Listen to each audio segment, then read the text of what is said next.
Good morning, everybody. What is up? It's Dr. Vibe here, host and producer of the award-winning Dr. Vibe Show, the home of Epic Conversations. And I'm the host of Epic Conversations 2020 Best Podcast News Award winner, 2018 Innovation Award winner. And I co-host and co-produce the only online show in the world for dads and fathers. It's sponsored by Dove Men Plus Care.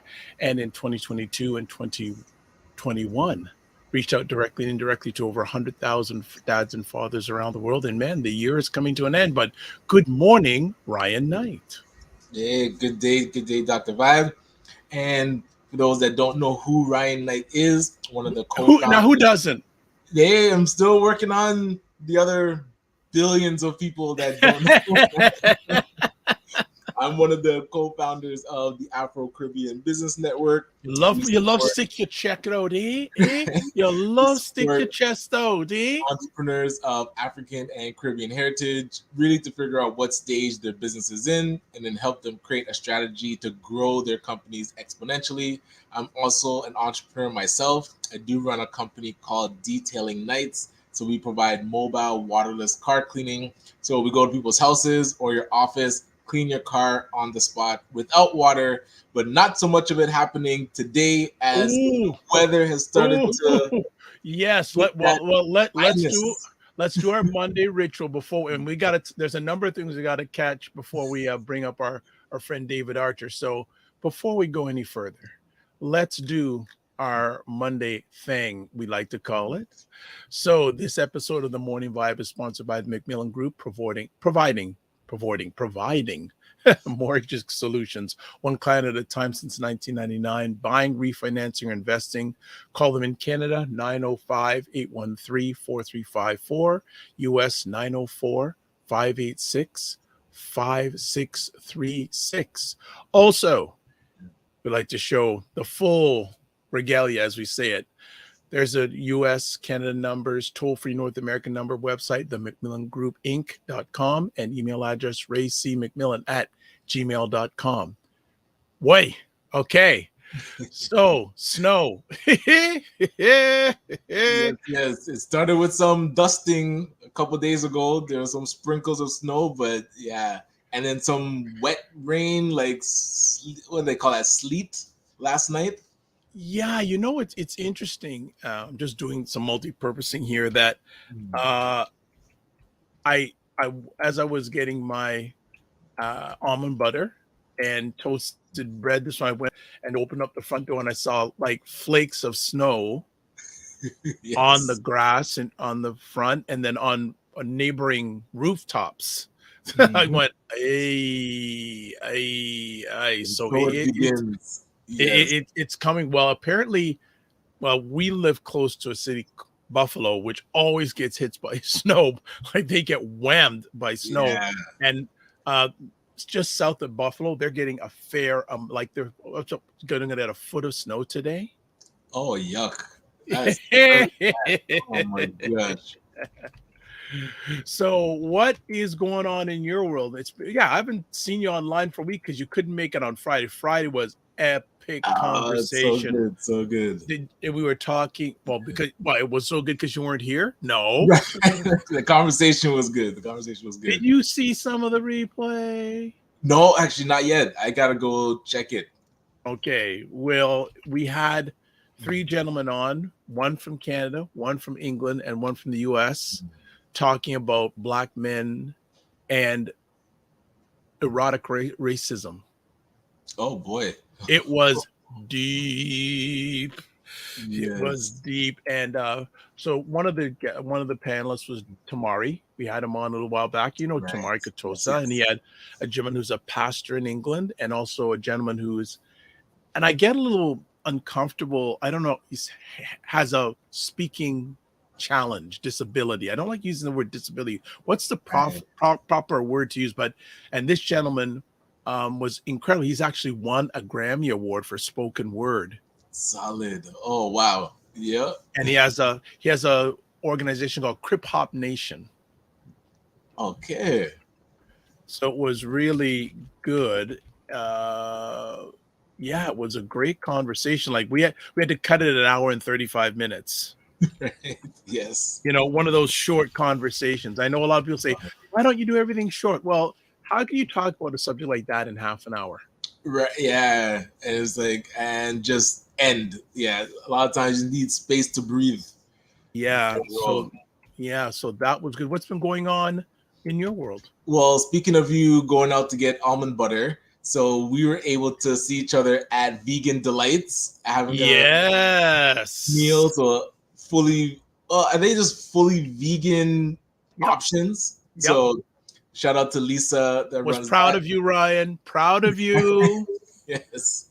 Well, but no, hold on a Well, second. they make it easy No, no, because no, the no, no, food no, is no. very Okay, no, delicious. no. Ryan was there for about 15 minutes. We were there for an hour and a half. When we No, left, his food I was was still. there at 11:30 because I told Roger that it needed to be earlier because I had a presentation at 1, and the calendar invite wasn't changed. So I had started eating, but my main meal, yes, I had to come back for it. So my Yeah, whole but hold on. What time did you come back? Because when we left, you hadn't come back. that was like 3 o'clock. Yeah, because remember we were doing our grant writing group at the Whitby Chamber of Commerce, which also went really well. So we had multiple people there getting to finish their applications, hit submit, get it in. Was Suzanne there? Suzanne, no. Gagnon. Oh yeah, she was in the office. Yes, Susan. Susan, sorry, Suzanne. I thought it was Susan. So my Maybe it's apologies. Suzanne. Yes, Suzanne. But so Okay. Suzanne's the CEO of the Whitby Chamber of Commerce. So yeah, she was there, but she had to leave to Belt out. take Well, care of some stuff. a few things we got to catch up on. So let's do some housework. Please subscribe to the Dr. Vibe Show on YouTube and subscribe and hit the notification button. Then also follow the Dr. Vibe Show on Facebook, Instagram, LinkedIn. Also follow Ryan Knight and also ACBN on all those platforms too. Thank you. Also join the Morning Vibe Discord group, because I'm beginning to post replays in that group, so it saves you going and having to scroll through. You just go to the Morning Vibe group, bang.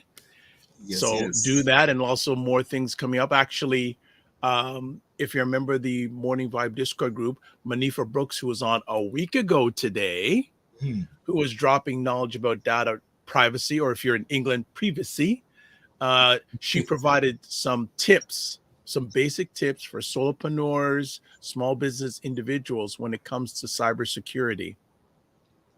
Excellent. So it's a reason for you to join and then advertise your business, product, and service on any of the platforms that Dr. Vibe hosts, which Ray McMillan and the McMillan Group and Stefan have been doing for years. Thank you very much. So that's that. And and also too, we have been talking about it the last week or so, and I know Ryan's going to be after you now. Ryan and I did have an offline conversation to see if we're going to do this grant thing. I'm not a big grant thing, but Ryan and I are talking about doing a grant together, actually two. But him and I, we have to meet this week because I know the deadline for one of them is coming up.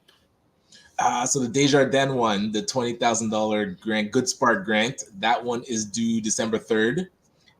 So this week, amongst nothing else I have to do, but it's easy. You said it's 3 main questions, and when we did the session on Thursday, people were able to get it done in the sitting. So did they submit it? We recorded hitting the submit button, so yes. So you know what? So Ryan, I'm gonna speak it now when we're on live. Yes. We have to carve out some time, even if it shouldn't take more than 15-20 minutes this week, to get that done. And then what we'll do is we'll report to the Morning Vibe family. It's done.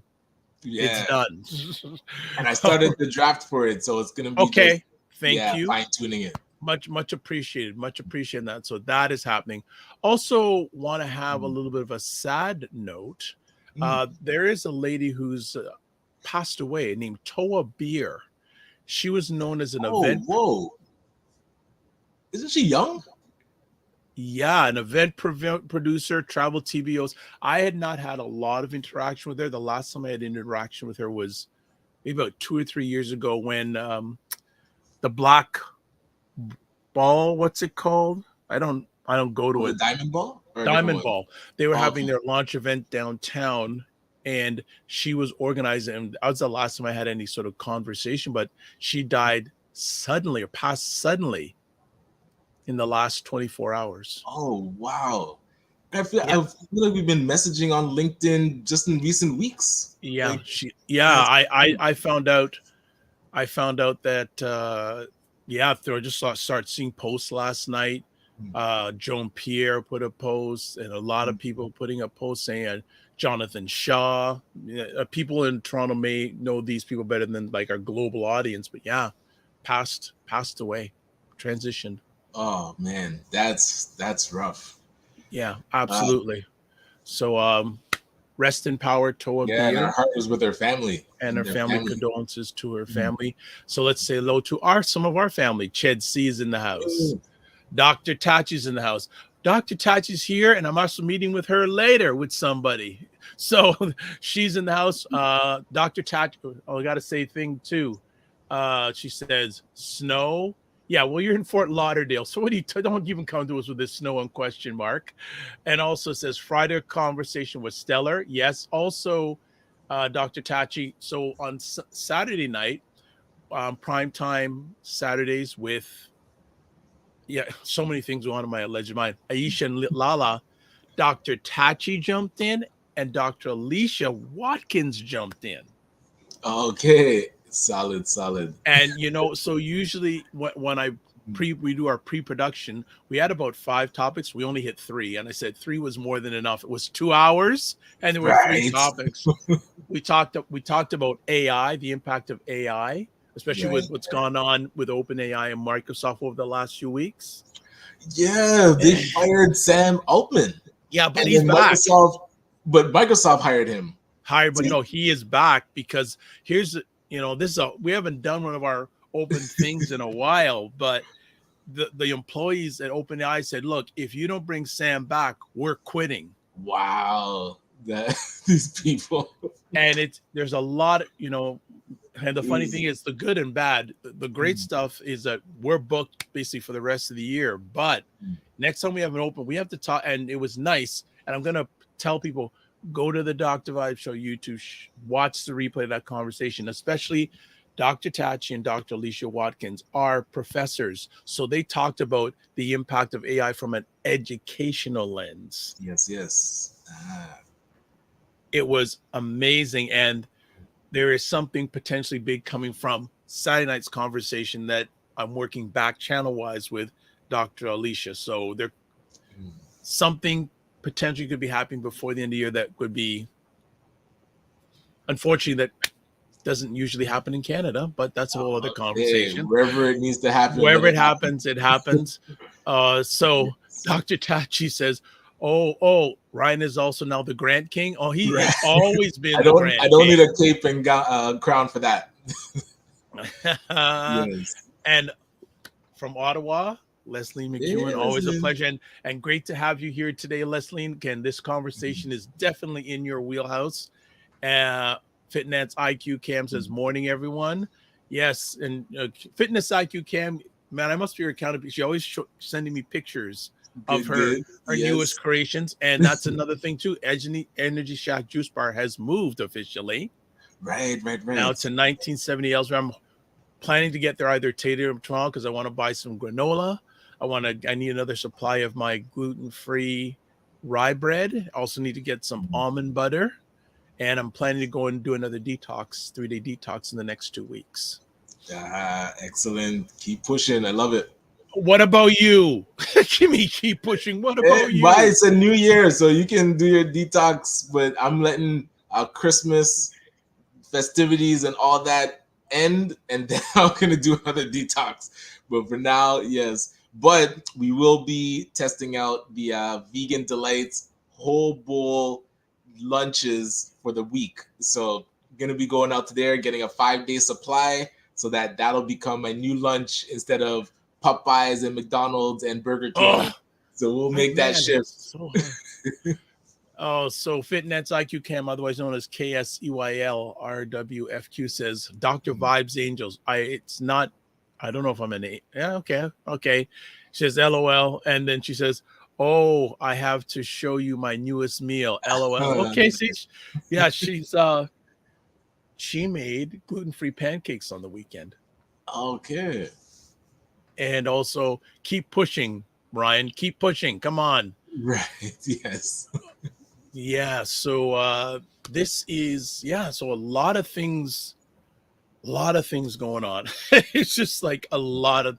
I was up till about 2:00 in the morning last night, and just like pushing, but having a lot of fun. But we're happy to have you all here.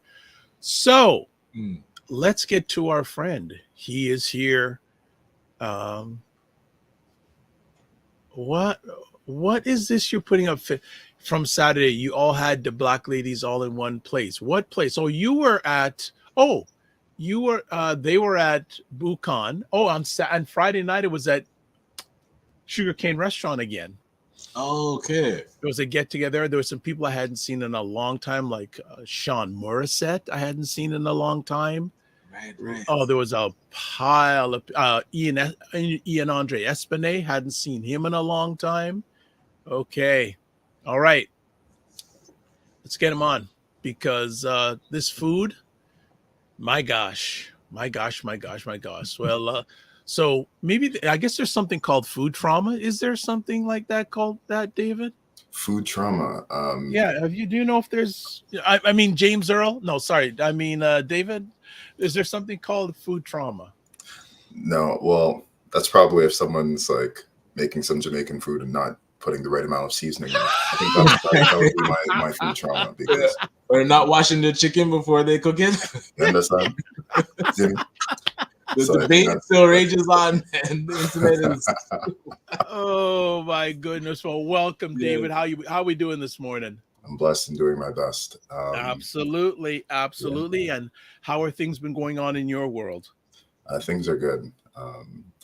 It's just my son. He's now he's I think it's 16 or 17 months, because again I'm still sleep deprived, so it still feels as if time is moving in this strange way. He has a fever, so he's staying at home. So me and my partner are taking turns making sure that he's going to be okay. And it's interesting being a parent where it's like we have every profession. So I'm a nurse, an educator, a therapist sometimes. But it's just that we're doing our best to just make sure that he's doing all right. He didn't sleep that well, so it means that nobody slept that well. So we're all in it together. So that's it. Oh my gosh. Oh, sorry. We won't keep you on too long today, because I know you have a hard stop at a certain time. We are not going to go past that. And Ryan can only be here till the top of the hour. I know we'll probably go a little bit further. So what we're going to do is we're going to do a little bit of a thing right here, right now. Just go to this. So Frequency Event Promotions has a sale now on pull-up retractable banners. A great product, great quality, and the price is only $149 plus applicable taxes. It's a limited time offer, so buy now. So that is that. And also a little thing about Frequency Event Promotions, and I will put it here. If you email and say Dr. Vibe and Ryan at night, see, I can't go anywhere without Ryan. He's the star, right? Send receipt, and you'll see $25 off any additional service, t-shirts, hoodies, business cards. So you can either do it via email, sales@frequencyeventpromotions.com, or 647-317-2170 extension 2. Mm-hmm. So I'm also going to put that across all the platforms that people are watching this. Take advantage of that.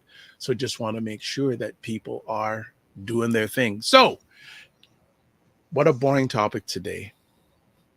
What is trauma? Boring topic. No.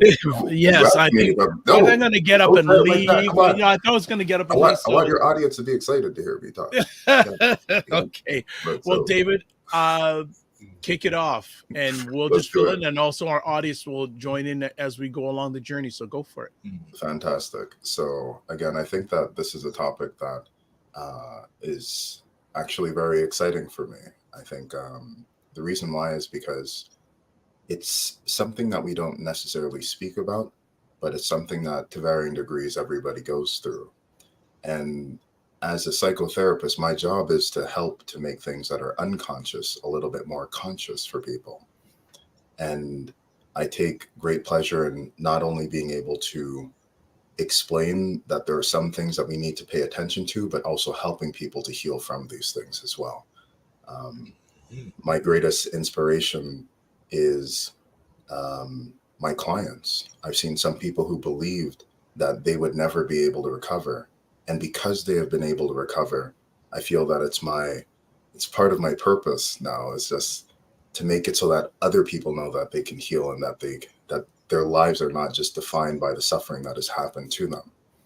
So you might see, I don't know if it says it on the screen, but I often explain that I'm an anti-racist psychotherapist, but also that I'm a specialist in treating what's called complex and racial trauma. And although I've appeared on this show a few times and may have spoken about this, I want to just make sure the people that don't know who I am, that they know that this is the thing that we specialize in. Of just knowing that there are certain types of traumas that impact people because of how the society sees them. So there are certain people that are going to experience what we will call gendered violence because of their gender. People will experience racial trauma because of their race. And again, because of the political context that we find ourselves in, there are some people that will come to meet with me because they're Middle Eastern, because they're Jewish, because they're gay, because they're trans, depending on what's happening in the society, depending on what's happening in our dialogue. And so that's why this is something that I feel very strongly about, of just knowing that people's identities matter, and also the specific problems they bring to the therapy also is important. And also of knowing that everybody deserves to feel well, everyone deserves to recover, and knowing that we have the technology to do it is something that makes me smile and makes me optimistic about the future of what we're able to do. Solid. And I was curious because I know trauma is like a broad scope. So was there a specific lane? Like, was it going to be about Black trauma, or are you kind of giving that overview of trauma on a whole? Because that's typically the underlying cause of, people not being able to be comfortable in their skin. Mm-hmm. Well, it's because I find that when I was learning about how to be a therapist in school, and I studied in social work. I did a master's there. I did a master's in marriage and family therapy, and they would explain about the problems that people have, mental health issues. But I felt that it was mostly outside of school, meeting with the clients and meeting with the people, speaking to people on a regular basis, that I started to see the importance of addressing trauma rather than just the diagnosis that someone is given, of trying to find out what it is that happened to them that made them have the diagnosis. When you start to ask these questions of people, like a person who's depressed, if you ask them, they're going to tell you, my depression started after my divorce. My depression started after my parents' divorce, or et cetera, et cetera, et cetera. And so the more that I speak to people, I was finding out like, instead of us trying to fit people into a diagnostic label, what happens if we can find a way of being able to heal the inciting force, the first thing that happened, or even the accumulation of things that happened that led them to then have these other symptoms? And as I started to look into it, I started to realize that not only was it that much of my education was not necessarily trauma informed. There were, of course, some awesome professors that I did have, but most of it was not necessarily focusing on the etymology. Then I also realized they weren't focusing on the identity, and they also weren't focusing on the identity of the therapist as well. So every time I was going to classes, there would be that one PowerPoint slide that's going to say, okay, now we're going to talk about cultural competence. Now we're going to talk about how to do therapy with Black people. And it was very interesting because I was like, well, you guys have always been teaching me about intercultural therapy because I've always been attending the classes and knowing that as a Black person and knowing that you guys are talking about white people.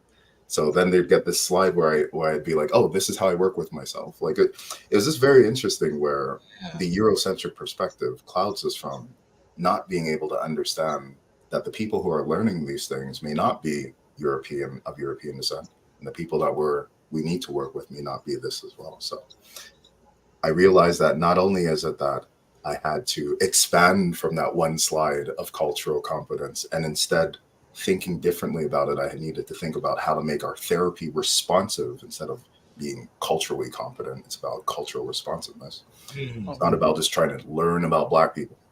Like most times when a Black person is going to go to therapy, they're not like asking the white therapist, did you get that certificate that says you can talk to Black people?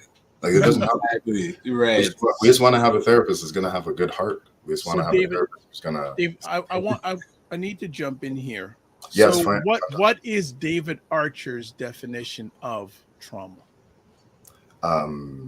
It's the presence of suffering and the absence of compassion. That's the Wow. simplest way of being able to explain what it is. The presence of suffering is going to be something happened to you and it caused enough stress to exceed your threshold of what you're able to handle. The absence of compassion is, let's say, for example, with children, it happens through neglect. So it's that you wanted someone to be there and they weren't there. It was the absence that, even though nothing happened to you, or like it wasn't like a physical impact, it was maybe like the weight of the void of the person's presence that also hurts as well. So what I'm saying is that some people will have those more than others. On Friday, your talk with the three gentlemen was amazing. Thank you. About, Hold on a second. How, with a sick son and lack of sleep, did you make time to watch any of that?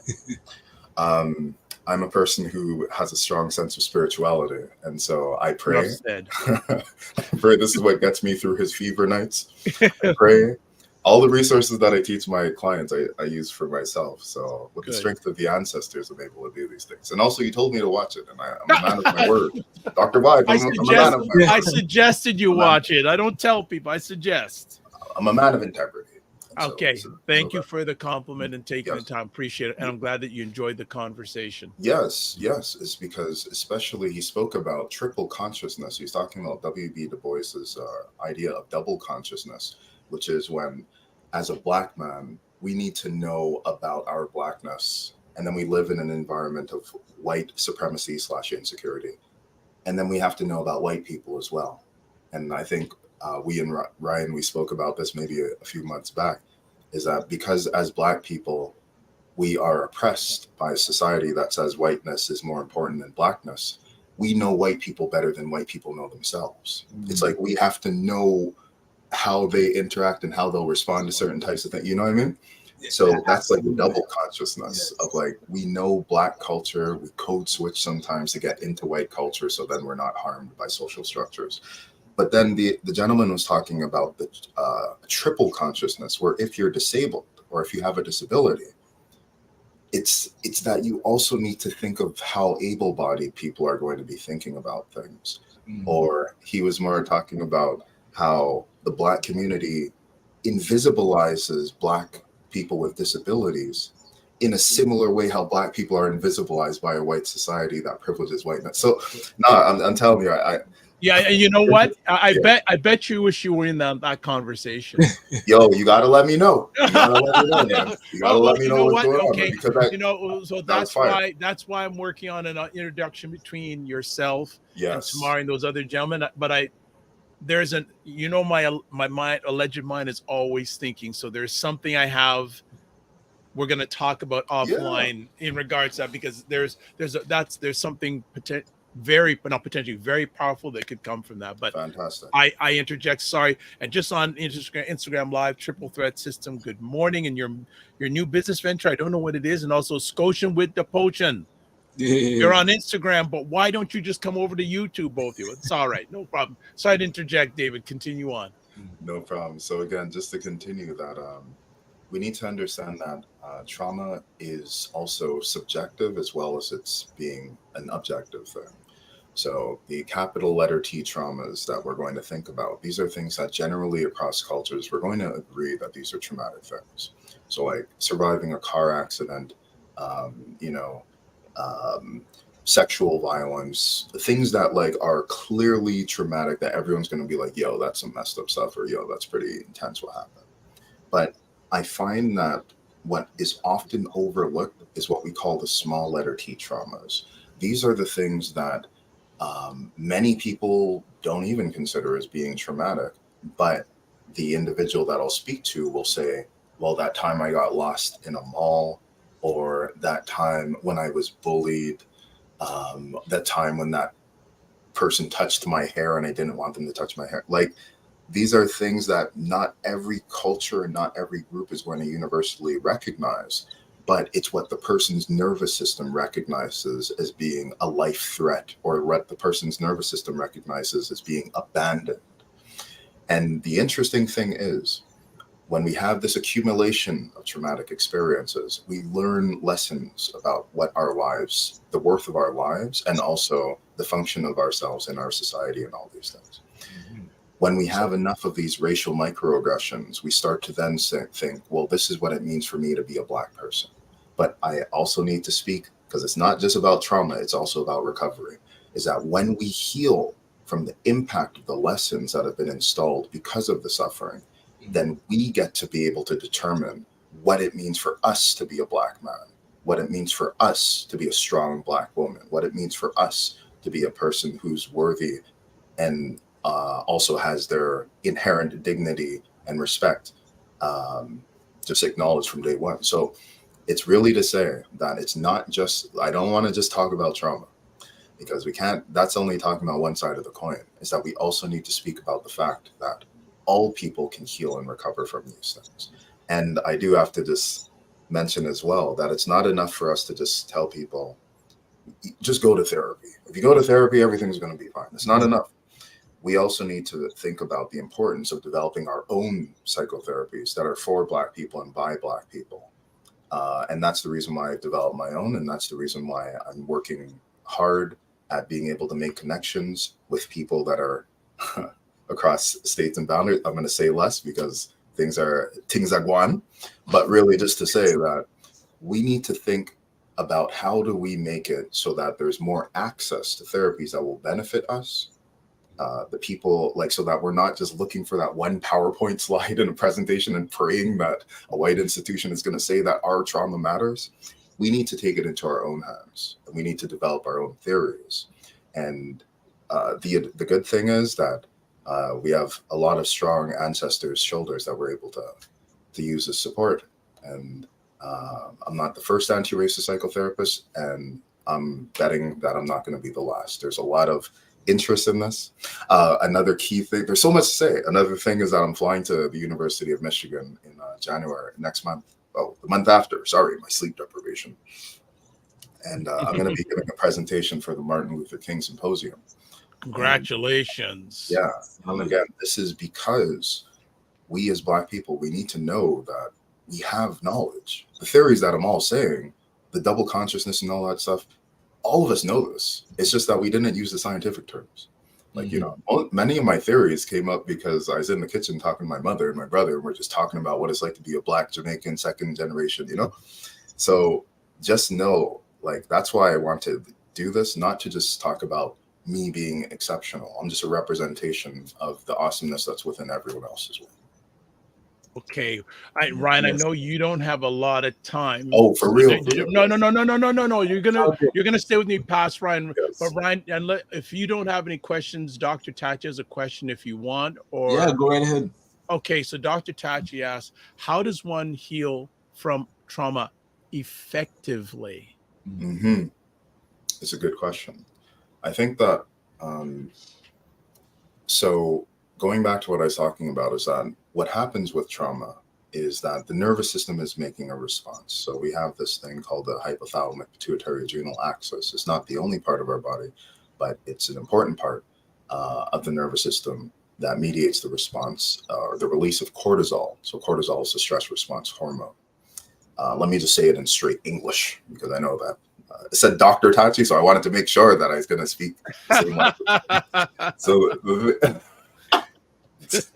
the thing is that we want to just make sure that we know that the trauma that a person's experiencing is not just something that's in their head. Their body is actually responding in a way that is reacting in a way that maybe resembles like a fight, a flight, or freeze response. So it's a survival-based response that, again, it doesn't matter what it is that's happening externally. The body's responding as if it's like a saber-toothed tiger is gonna bite you. Like, we learned these from our ancestors, and these ways of defending are things that helped our ancestors to survive, to make it so that all of us are enjoying this conversation, participating in it, listening to it, etc. So what we need to do then is we need to know that words are not enough to heal from trauma. Okay. If a saber-toothed tiger is running after, even you imagining it, I don't know if any of you guys have a vivid imagination like me. I also write science fiction, so my imagination is pretty powerful. But the thing is that if someone really believes that there's a life threat that's out there, just talking to them in a rational way is not always going to be able to calm them. What helps people to heal from trauma effectively is experiences. So if a person's able to imagine that they're able to vacuum up that saber-toothed tiger or make it disappear, or they can, I don't know, put it in a cage or something like that, then they're using the power of their imagination to alter what is taking place. The approach that I've developed is called the rhythm and processing technique, which is really called the RAP technique. And by using the RAP technique, we're able to use that infinite creativity that is there to reconsolidate the way how these memories are stored so that they don't harm people anymore. When a memory is reconsolidated, when you try to access it, it no longer brings up the same fight or flight response anymore.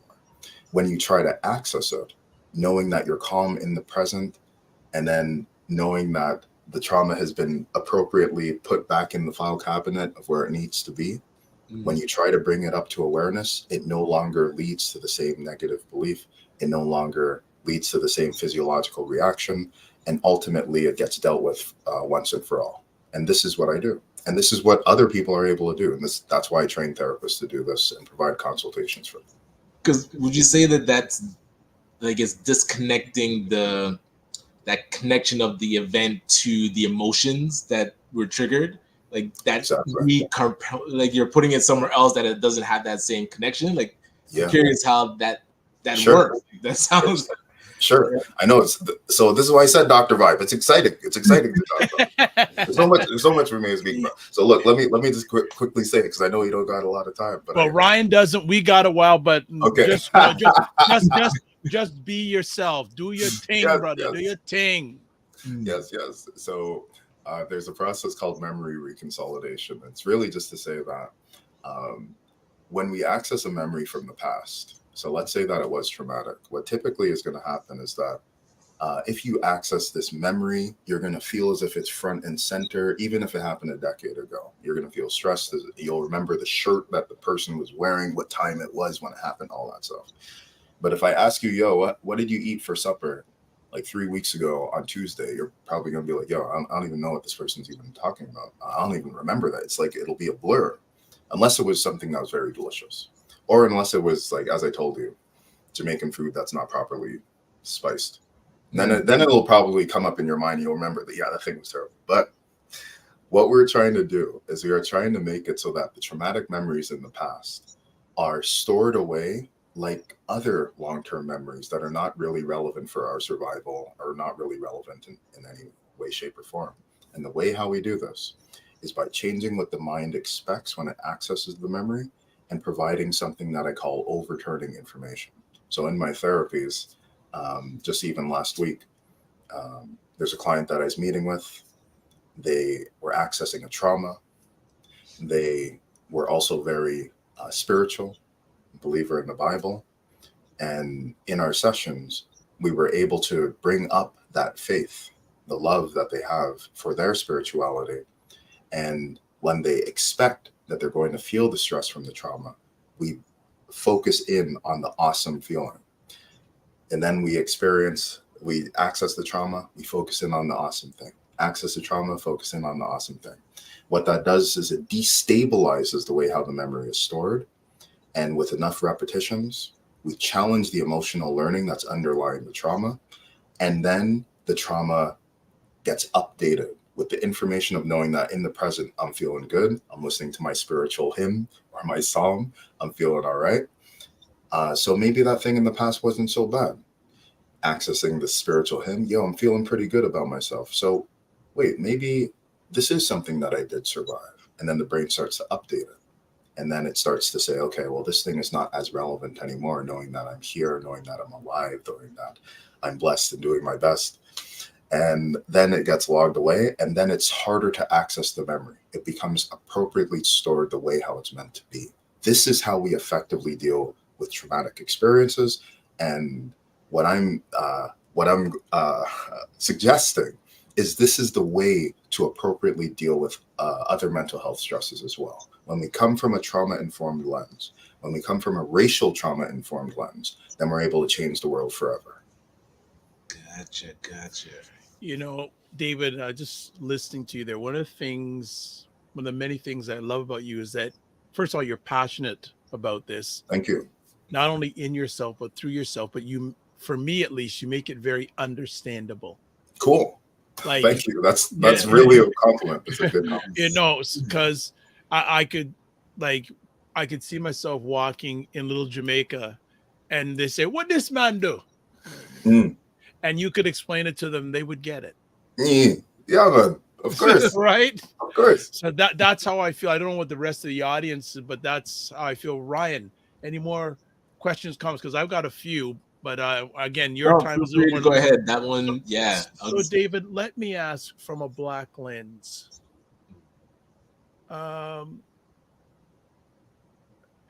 you?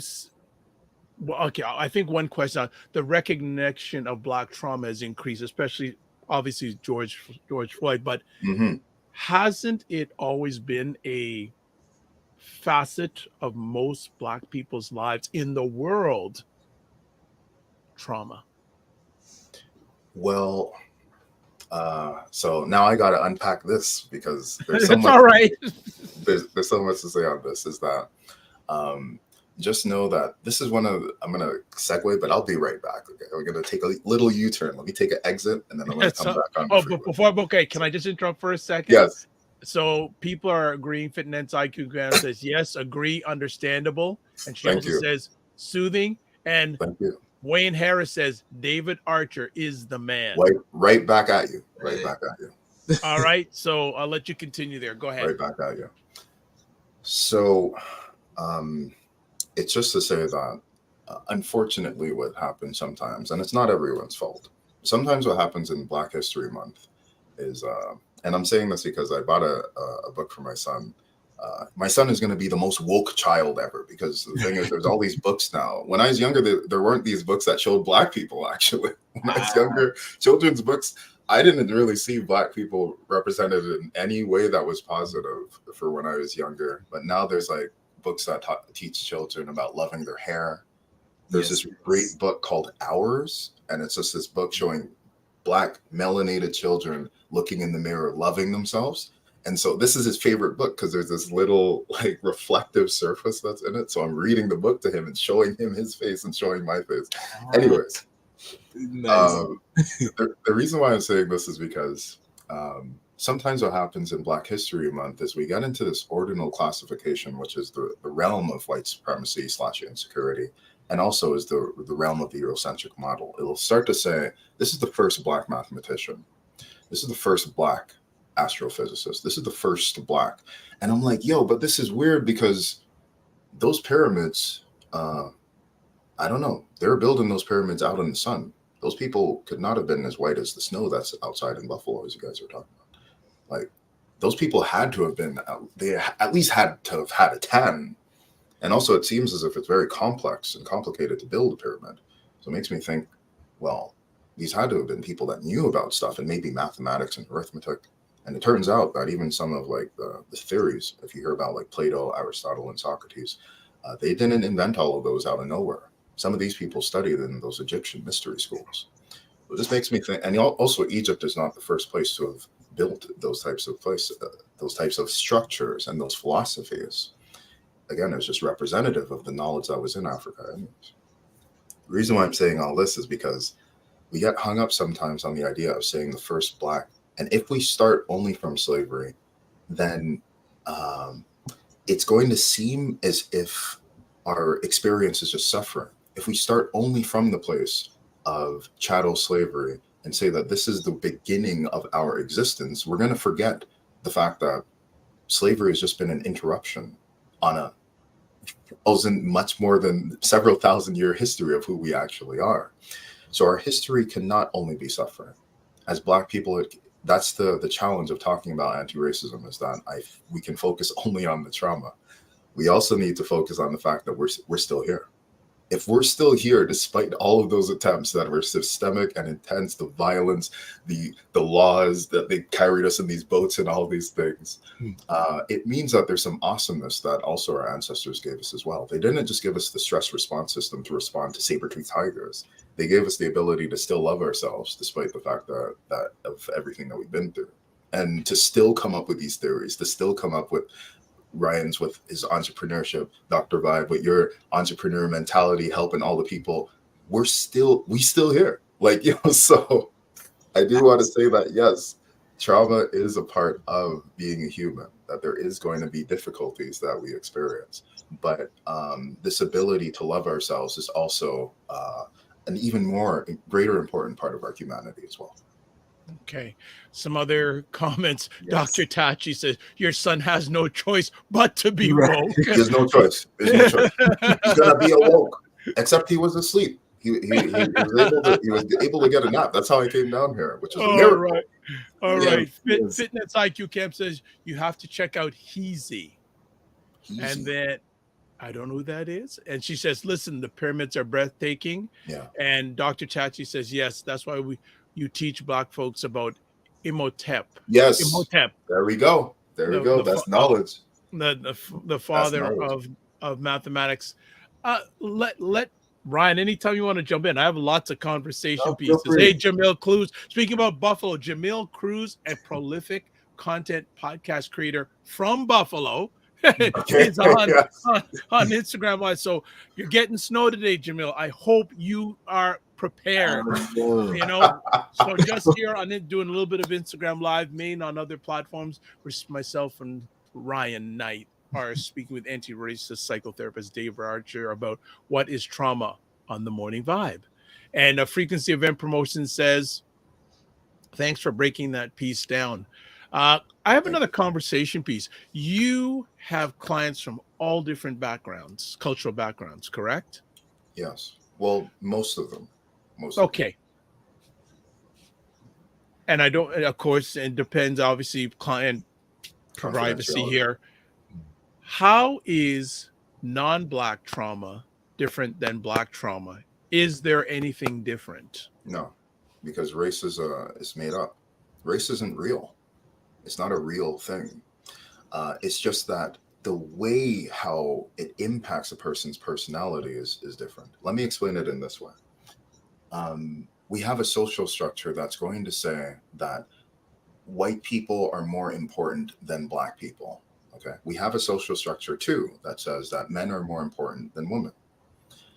We also have one that says straight people are more important than trans people. However, if we go to China, okay, if we go to a different country where white people are not like the most or the majority of the people in the country, they'll still have racial trauma. If we ask like a person who's like a Uyghur Muslim, they're probably going to have like similar processes in terms of how they've been delegitimized in a similar way that a Black person would have it as well. This is why we need to, and Martin Luther King, Malcolm X, this is why they widen the scope of saying that it's not just civil rights, this is a human rights issue, is that that racism is linked with colonialism.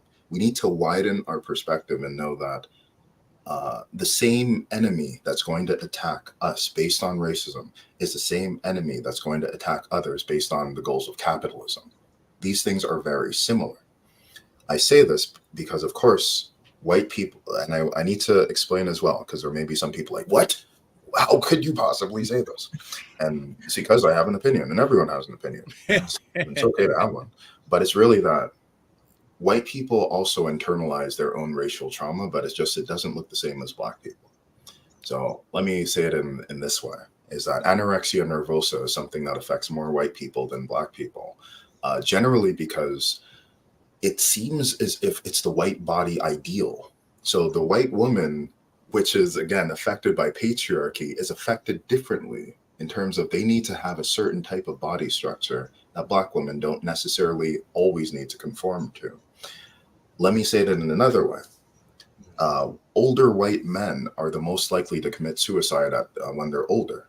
And I believe it's in part due to the fact that they've been privileged their entire lives. When they get to a certain age, then after the society says you're now disabled.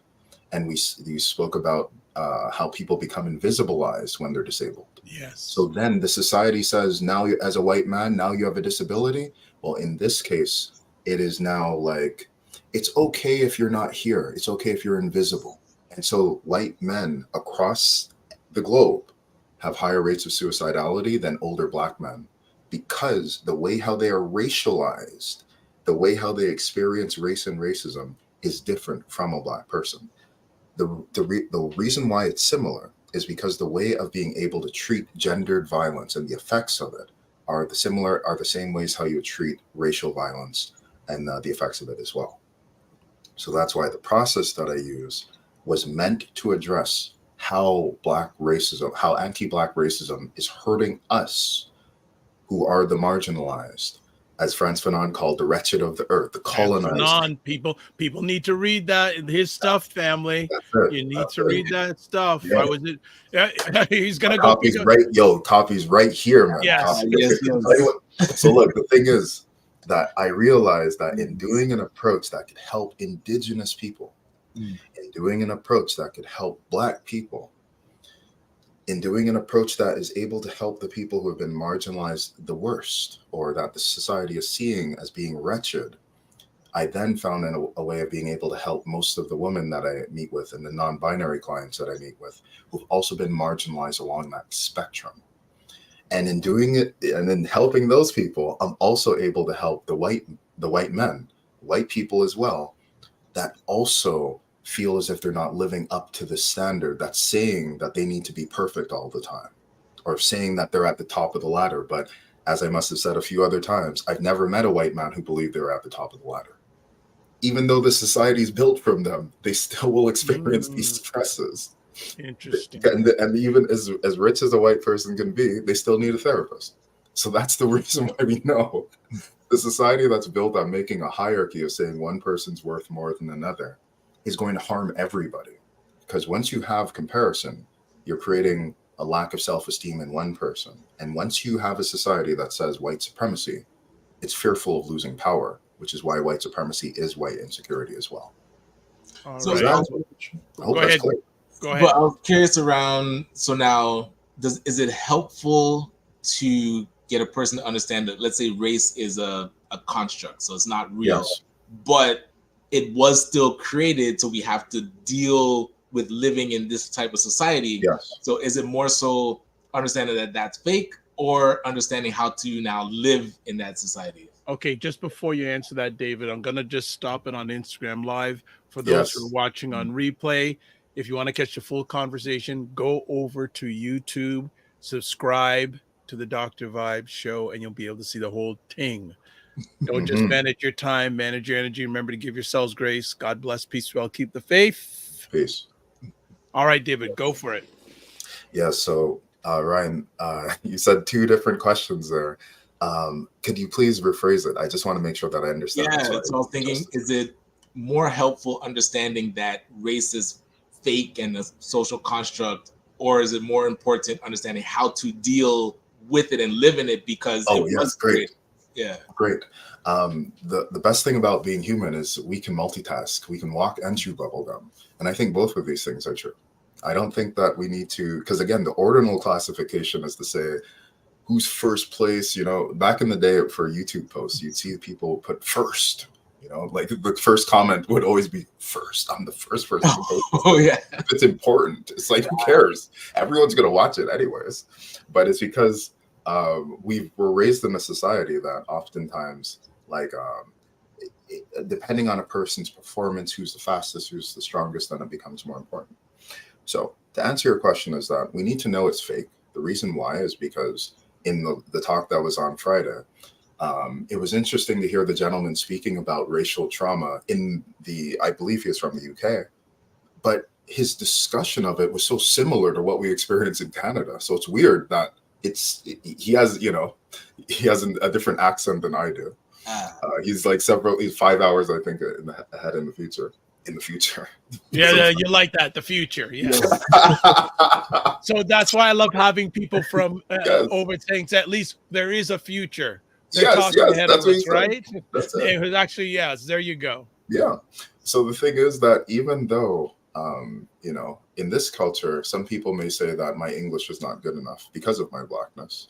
He's speaking with British English. Like, is someone really going to say that he's not speaking English properly? But because it's fake and it doesn't really matter, the criticism can apply to me and apply to all Black people that we don't speak English well. Okay. So that's why it's fake. It doesn't make any sense.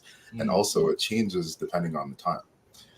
The example of that is the fact that there were immigration laws in the United States in the early 20th century that were discriminatory against Italians, Greeks, Poles, of course, Jewish people, etc. But many of these people now, they kind of look as if they're white. So they're not discriminated against in the same way. But because of the political needs at the time and because of the structure of the society, we were then able to say that whiteness is only this. But then the demographics change, and then the political interests change, and then they expand whiteness. That means it's fake. It means that we can just make a decision and be like, yo, you know what? Some South Americans are starting to increase in the United States. Some of them are a little lighter than the other ones, so let's just bring them into whiteness. Jeez. Again, this is something that has happened. They've done this with different groups of people. Yes. So Ryan, you've got to go soon. Oh man, I didn't get to the other part. And Frequency Event Promotion says, great question, Ryan. Ryan, anything you want to add on or anything? Yes. David, you want to add on before? If David can finish your thought, and then I'll hop off. Yeah, so we need to know that it's fake because there are too many people who believe that their suffering is their destiny. There are too many people. There are too many people who come into my office and they say, I'm broken. It's false. It's not true. There are too many people who believe that as a Black person, they should remain the figment of a white person's imagination. This is false. Right. This is not true. At the same time, we have to be able to make a priority that anti-racism is not just fighting against the oppressor. It's also healing from the suffering that we've internalized as well. We can walk and chew bubblegum. We got to know that this is a game that is played, that it's not real, of saying that a Black person is not as skilled because of the reflection of the light on their skin. It's ridiculous. It's made up. These are made up concepts. Yes. And at the same time, we have to make it our responsibility to heal from this so that we don't continue the suffering of the internalized racism. Because if that seed is poisoned and if we don't take the roots out of that insecurity, then we will just bear the fruit of the suffering from the oppressor. So we have to challenge that at all costs and at all times. 100%. Appreciate that, brother. Appreciate you, man. I do have to jump, but no problem, Ryan. We'll catch up later. All right. Be well. All the best to you and the family and the team, man. Appreciate it. No problem. Good stuff. Yeah, so we got some more time here. So let's go. Comments are flying in as always. So Opal Inspired says, so I think so important for children to see ourselves in positive imagery. Dr. Archer, the issue of transference is a big part of trauma. Can you speak to this? Yes, but I'm not a doctor. Okay. I don't want to get sued. Yeah, okay. So say David, right? We'll come back to that question because I want to do the comments first.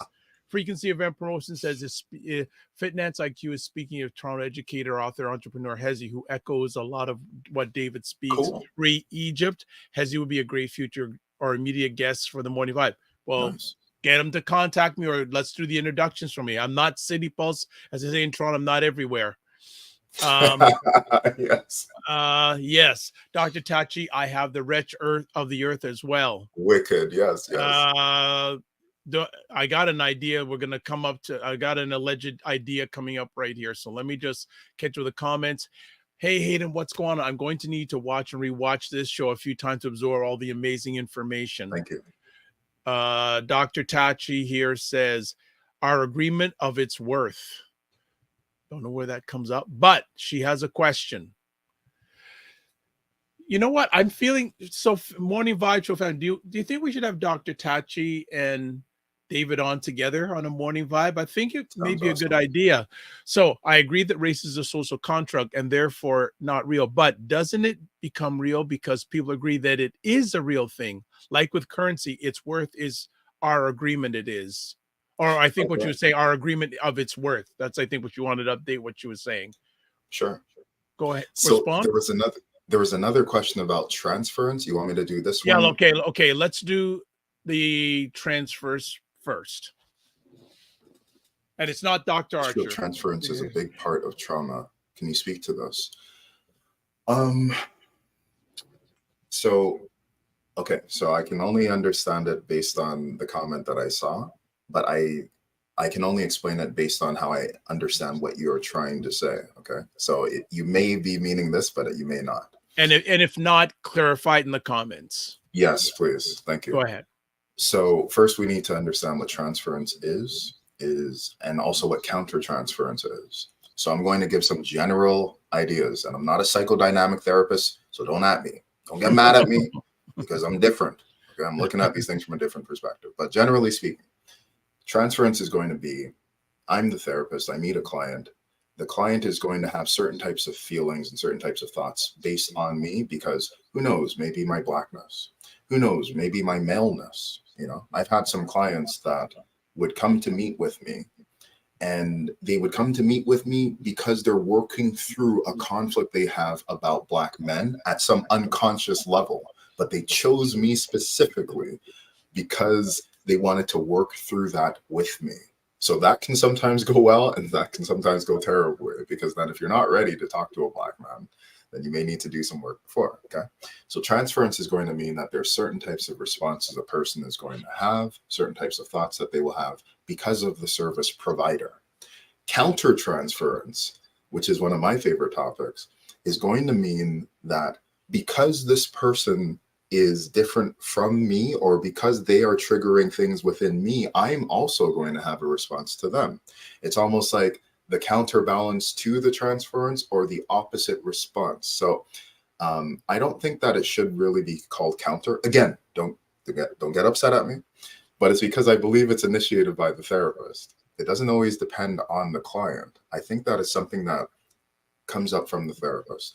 If we're in a social structure that's going to say that I'm a Black man and this is what Blackness means, and then I have a client that's a white person and this is what whiteness means, it's possible that a Black therapist can feel as if they're going to let certain clients get away with things that they wouldn't let other Black clients get away with. So countertransference is just talking about how the identity of the client can sometimes impact what it is that I'm going to do in my session, and sometimes leads to what, unfortunately, many of my clients experience, which is racial microaggressions by the therapist towards the client. So they see a client who has a different race than them, and they're going to say something or do something in a way that makes it so that the client drops out of their therapy and then messages me saying, please, I need anti-racist therapy. Okay, so anyways, that's what countertransference and transference is that transference is going to be these feelings that come up from the client based on the context of meeting with the therapist. Countertransference sometimes can be a response to that, but it's especially that it comes up from the therapist. I hope that clarifies.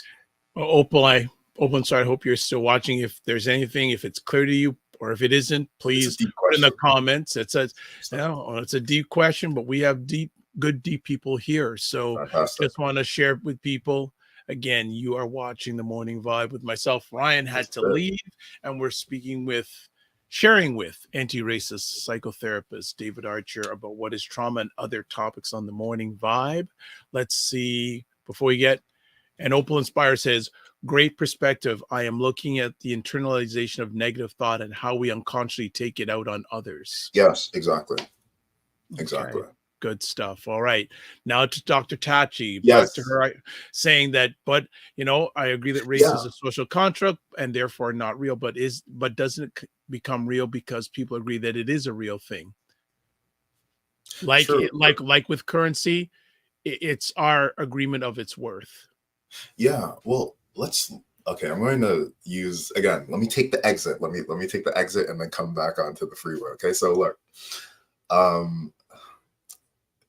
because it's a little philosophical, this comment, and my answer has to be philosophical. That has to match the level of it. It's that, so I'm a black man and I'm in Quebec, and I'm an Anglophone, okay? But I'm only an Anglophone when I speak, okay? So when I'm in my home and if I'm speaking in English and everyone's comfortable with me speaking in English, I don't even know if I'm an Anglophone. I think I'm more of just a person in the culture of my home, okay? The Anglophone is only an Anglophone when they're confronted with different languages, or they only bear the consequences of their Anglophoneness when they're confronted by the other, okay? The same thing with blackness is that if I leave my home and I see, and someone has not everybody, because there's only a minority of racists, really. To be completely honest, there's a very small amount of white people that are racist. It's not most white people, although all white people benefit from it. There's a small minority of them that cause the majority of the problems. If I happen to run into that 10% person or the person that's part of that minority of racists, and they don't like me because of my blackness, that only happened because I met them. I only experienced that racial event because I met them. If I consume the media that's going to not like black people, that nervous system reaction that I had only took place because I consumed that media. But if I'm chilling in my home, and again, I'm eating my oxtail, my curry goat, okay, and I'm all right listening to some Taurus Riley on the radio, okay, like yo, if I'm feeling good in my home, I don't care. You can't call me what you think. I'm gonna feel as awesome as possible, okay? So racism then is a context dependent thing. Is that if I'm at home and I internalize the messages that are terrible outside, or I look at the mirror and see a black person looking back at me, and then I'm like, oh, well, my skin is too dark, my hair is too this and too that. If I internalize the oppression, that's the problem. And what I'm trying to say is that when we recognize that the problem is the internalization of the oppression rather than the blackness itself, then it changes.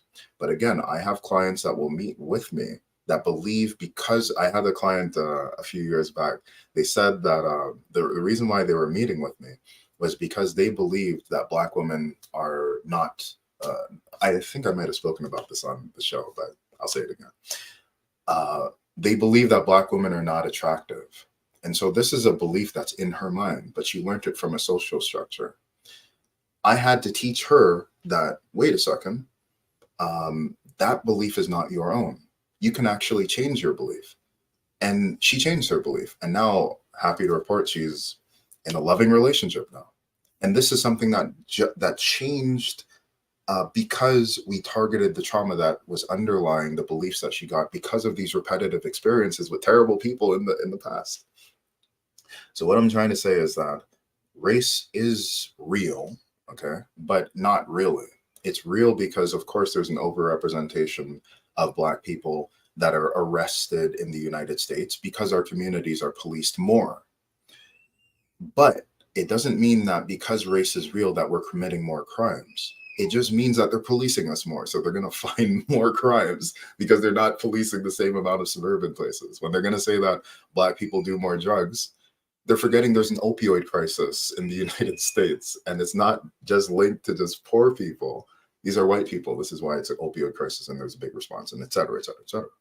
So what I'm trying to say is that generally people are just generally the same. But the society sometimes is going to use the ordinal classification of saying some people are worth more than others. And if we buy into that game, we are going to blame ourselves for our trauma. We are going to do victim blaming. And we will say that I am bad because I am black. So I have to tell my clients that you are Black because you are beautiful. You are beautiful because you are Black. We have to challenge that narrative. And at the same time, we can understand that there are these overrepresentations. There's more social justice work to be done. Don't buy into their game. They're going to try to make it seem as if we need to play offense and defense, is what I'm trying to say. That's how we win. All right. Now, question: did I hear your son in the background?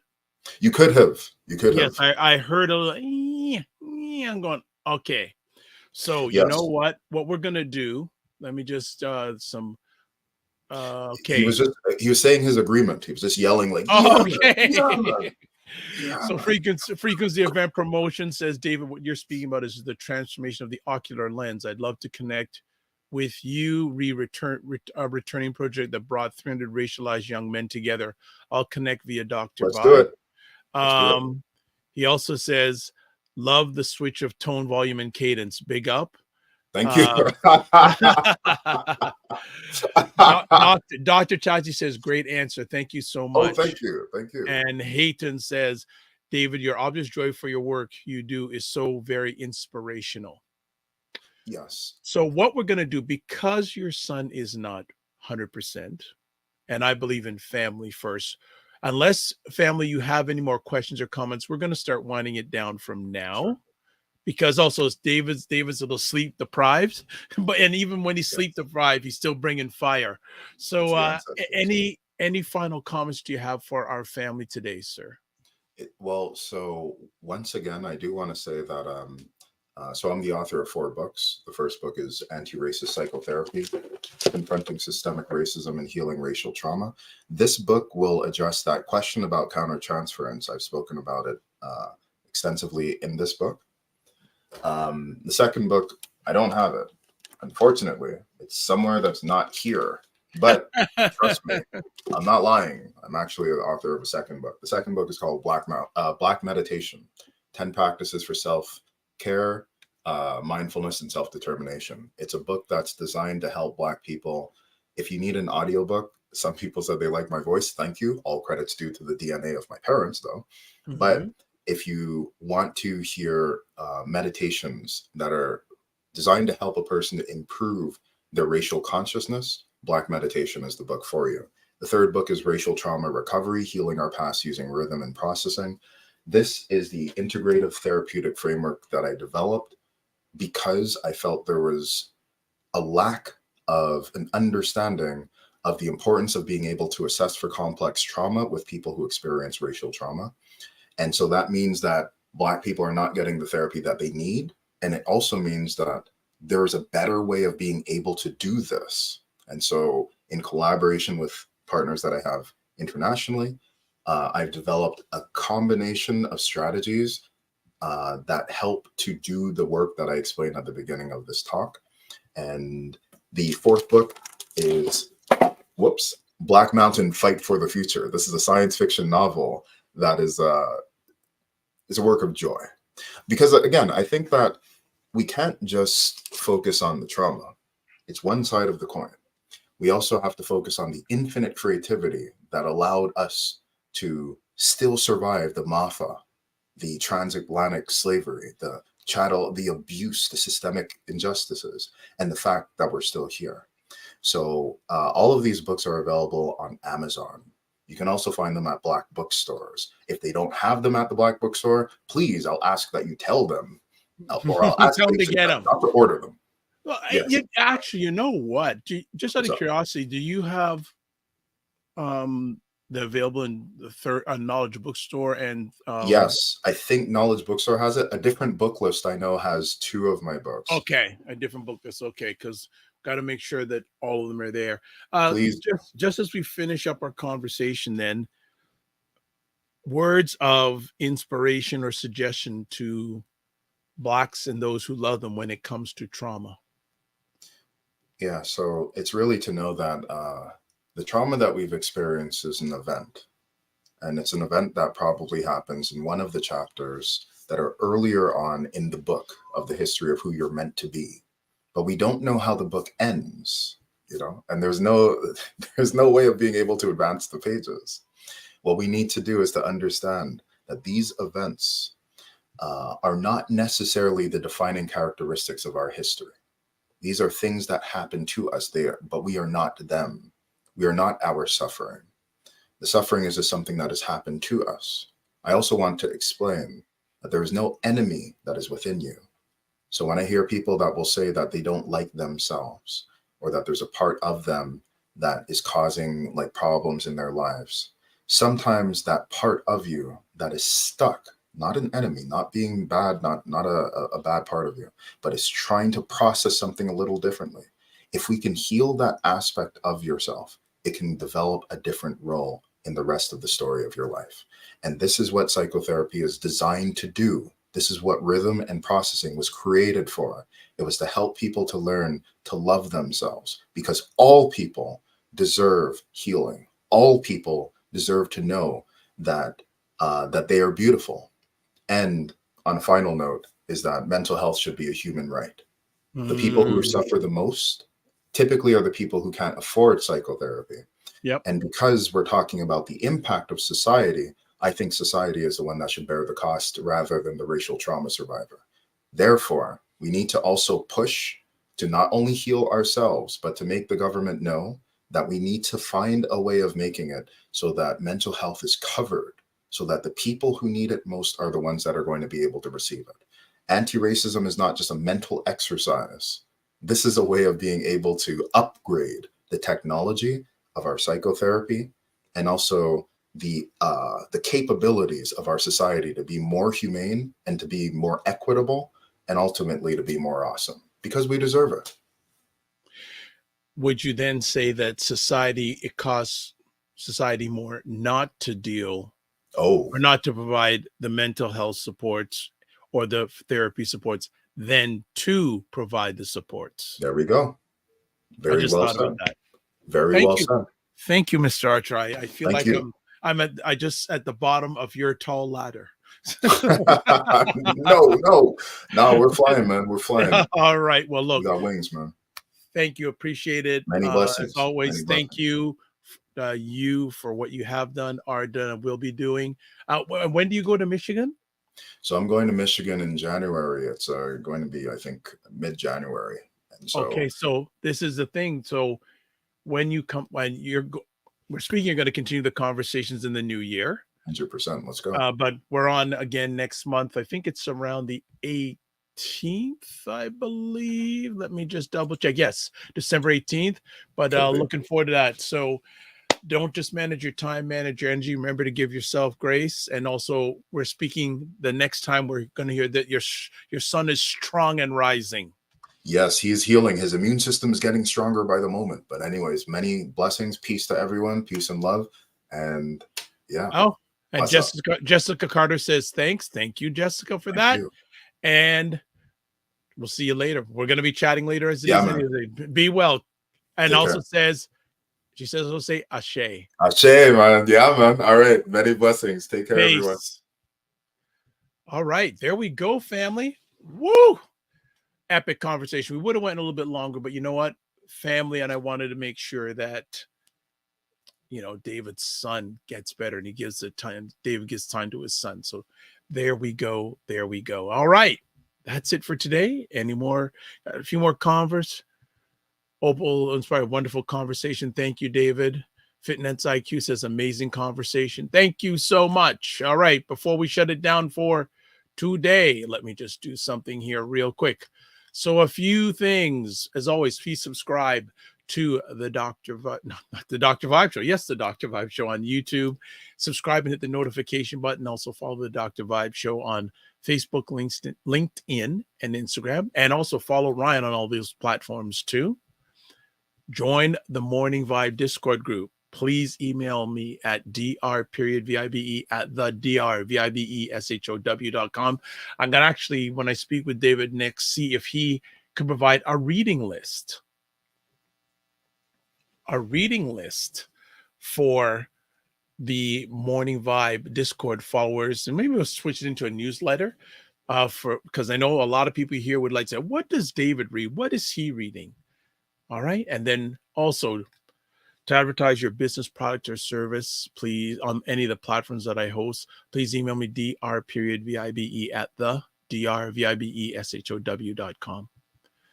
All right, coming up on Friday's show, we have, who do we have on Friday? I know who we have. We have Wayne Harris for the last time this year, Financial First Fridays with Wayne Harris. And he's going to be talking about various things, but how to prepare yourself financially for 2024. Yes, you're almost done. Year is almost done, family. Like today we're broadcasting what they call Cyber Monday. I just out of curiosity, is anyone doing any buying on Cyber Monday? Out of curiosity, because I was listening to reports that, was it on Black Friday, which was last Friday, sales were up from last year. And the two, I guess in the US, I guess MasterCard was doing some looking at the purchases. Clothing was the most popular item that was bought. And actually, geez, I don't know if I heard this. I heard the story this morning on NPR. I wonder, they said over the next few weeks, they said the best days to buy things. So on Cyber Monday, it seems to be the best day to buy electronics. And I think it's this Thursday, the best day to buy furniture. Now, this is US stats, not mine. So if I see the story, I'll post it in the Morning Vibe room. Okay. Is there anything else? Oh, vacuum. I don't know what. Fitness IQ, I'll show you a few posts. Okay, Fitness IQ, very nice. And then Fitness IQ says she's not buying anything on Cyber Monday.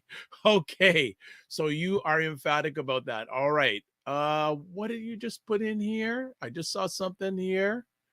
Oh, tomorrow is for flights. So it's Fitness IQ is if you want to get deals on flights, tomorrow's a good day. Yeah, November 28th, which is tomorrow. All right, Fitness IQ giving us some takes. All right, let's get to it. Live your life as a dream. If you can dream it, you can make it. Sometimes you have to get smaller to get stronger. Block assumptions, aim bigger, aim better, aim higher, aim wider. Love, faith, and respect. I think that's what I say. I forgot, but no problem. Remember to give yourself grace and don't just manage your time, manage your energy. Again, follow the Dr. Vibe Show on YouTube and also join the Morning Vibe Discord group because I'm going to start putting Morning Vibe Discord member content only for that group in there. All right. Love, faith, and respect. That's what it is. Excuse me. God bless. Peace to you all. Keep the faith. And let's just say a good word for David's son. All right. See ya.